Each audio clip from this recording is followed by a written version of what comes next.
I saw the movie last night. I was a really, really big fan of it. Thanks, really I enjoyed appreciate it. Of course, that. No problem. And I was wondering, like, when they approached you with that, like, what ran through your head? What kind of emotions?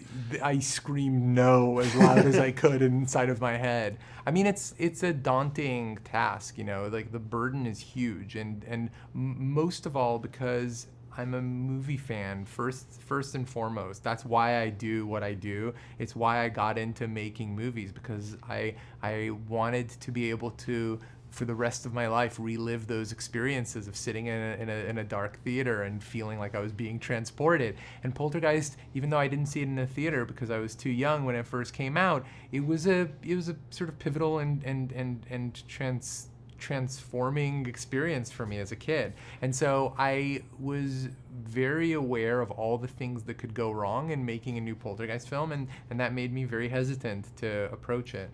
But I have to say that the screenplay that David Lindsay-Abaire wrote kind of page by page erased my anxiety and replaced it with a sense of possibility and optimism for what this thing could be. And then I felt like, well, if I don't do it, somebody else might ruin it. And so I wanted to protect the name of Poltergeist.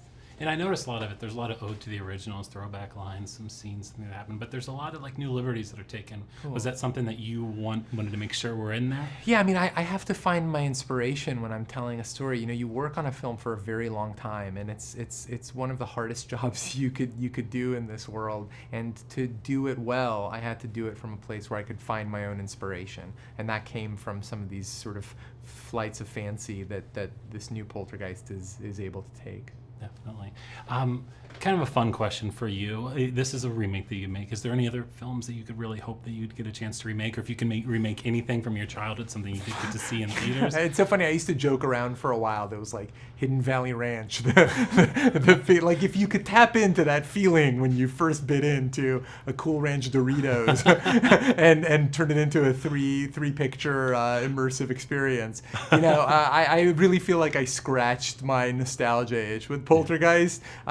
I'm really looking forward to moving into the future with my next work. And then a question I should ask: is this something you hope that turns into a franchise, something you can be a part of in the future? I have no idea. I made this for audiences, and I really hope they embrace it. I think if there is a further adventure in the world of the Bowen family, it would need to go in a very different direction. And one of the things that's interesting about this film is that we had an event that happens late in the film that's a sort of pivotal and startling departure from what happens in the climax of the original film, and for me that opens up a world of possibilities. Fantastic. Well, like I said, I was a really big fan. I Congratulations really of course. Ladies and gentlemen, you're watching Hey You Guys!